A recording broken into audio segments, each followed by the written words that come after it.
This question is a GRE Quantitative Reasoning comparison question. It's a medium difficulty question. It's from the chapter Number Properties. Focuses on the concept of simplifying numbers, essentially prime factorization and a little bit of irrational numbers. These are the concepts used. It's a medium difficulty question because of the time taken, not because of any concept. There are obviously two ways to solve this question. One, use the calculator and finish it off, right? Key in all of these terms into the calculator. You'll get some answer which is going to be either an integer or it's going to be a decimal. Similarly, run through the same operation for this. You're going to get an answer. One way to compare it is if the numbers are very evident, this is 7 and this is an 8, you know which is greater. But if it is not so evident, subtract quantity B from quantity A. If this ends up being a number greater than 0, then quantity A is larger.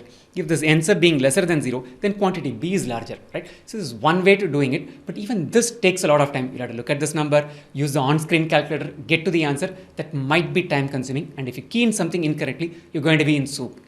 So I'm going to walk you through a method, and I'm going to ask you to use the calculator at a point in time a little later, not upfront. So a lot of these terms will get cancelled. We'll simplify it to a number where keying in that into the calculator might be more meaningful.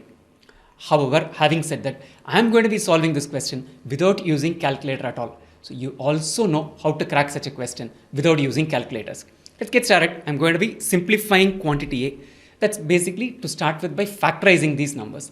But before that, one property of this irrational numbers essentially is root A times root B. Root A into root B is equal to root of AB. Similarly, square root of A upon square root of B is equal to square root of A by B. So essentially we have one unit here. Let's call it as root A. This is root B. Together we can write it as root of AB. So I'm going to use only one root and I'm going to write all the quantities under it. Factorize these numbers.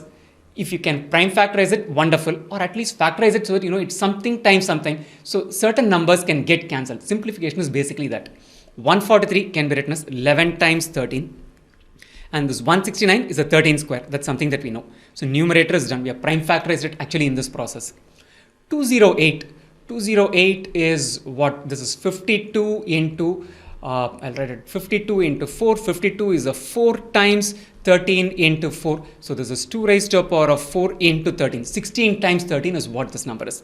77 is a very easy number to factorize. That's 7 times 11. So 11 gets cancelled with 11. One of the 13s gets cancelled here. Now let's find out what we have. In the numerator, we have a 13 square. Comes out of the square root and will become a 13.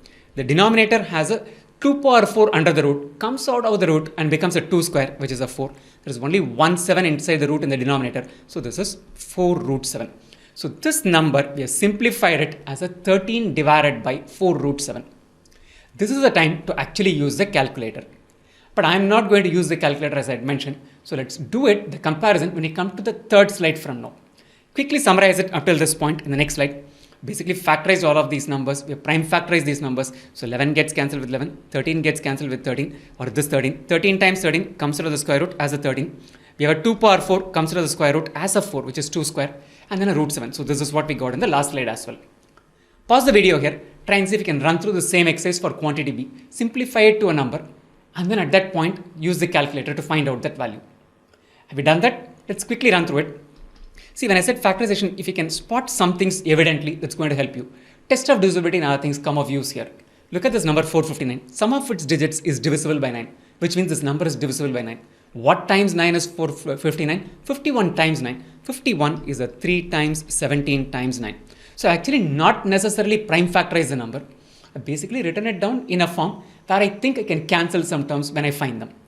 224 is 32 times 7. This is something that I know already, which is why I'm saying this. So this is, otherwise you'll have to basically, this number is divisible by 4. Keep prime factorizing it beyond that and then you'll get the answer.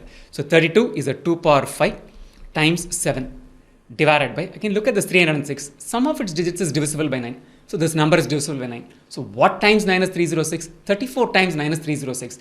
34 is a 2 times 17 times 9. So that is this term. 675. 75 times 10 is 750. 75 into 9 is basically 675. So I'll write it as a 9, and a 75 can be written as 25 into 3. We not necessarily prime factorize everything, but I got it down to a place where it's easy to cancel stuff. Let's cancel whatever we have. 17 gets cancelled with 17, 9 gets cancelled with 9, 3 gets cancelled with 3. And a 2 gets cancelled with this 2 power 5 to leave us with a 2 power 4. Next step, this 2 power 4 comes out of the square root as a 2 square, which is a 4. 4 root 7 is in the numerator, divided by 9 comes out of the square root as a 3 and 25 comes out of the square root as a 5. So this quantity is 4 root 7 divided by 15. I seem to have seen a 4 root 7 in the denominator in quantity A. Here we are seeing it in the numerator. So this is the place where you need to apply the calculator for quantity B. But as I had mentioned, I'm going to solve it without using the calculator. This is what we have, 4 root 7 divided by 15. This comparison, take a look at it. 13 divided by 4 root 7. See, I know 13 divided by 4 root 9. Why am I choosing 4 root 9? This value is definitely a larger denominator to start with. 4 root 9 is a 4 into 3 because root 9 is a 3. This value, 13 divided by a larger denominator, is greater than 1. 13 divided by 12 is greater than 1. Instead of root 9, we actually have a root 7. So this denominator is lesser than what I have used it as a proxy here. So if the denominator is lesser, this number is certainly going to be greater than 1. So we established that 13 upon 4 root 7 is greater than 1. Let's go back and look at, you recall what quantity B is? 4 root 7 divided by 13, let's look at it. If this number is greater than 1, the reciprocal of it will be less than 1. Quantity B, actually if you look at it, is 4 root 7 divided by a 15. 4 root 7 by 13 is less than 1. 4 root 7 by 15 will certainly be less than 1. So quantity B is less than 1. Quantity A is greater than 1. Quantity A is greater than quantity B. Choice A is the answer to this question, right?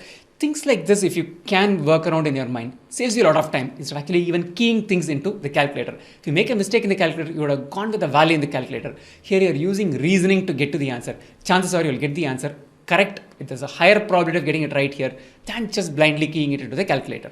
Before you leave, I want you to do two things. One, sign up as a trial user at wzko.in/quant. The URL is there on the screen. This is a GRE online quant course, the most comprehensive course you will get. You can sign up either on the web using Google Chrome browser, or you can download our Android or iOS app and get started. It takes all of 5 minutes and 3 steps to get started. Start with the free topics, start with statistics, averages, and a few lessons in data interpretation. Build momentum into your GRE quant preparation. Once you've got the momentum and you find that this teaching methodology helps you prepare for the GRE, you can pay and access the remaining topics behind the paywall. That's point number 1. 2, you watch this video on our YouTube channel. Subscribe to this channel, youtube.com/VizakoGRE. And importantly, turn on the notifications. Until next time, stay healthy, stay safe, and stay motivated.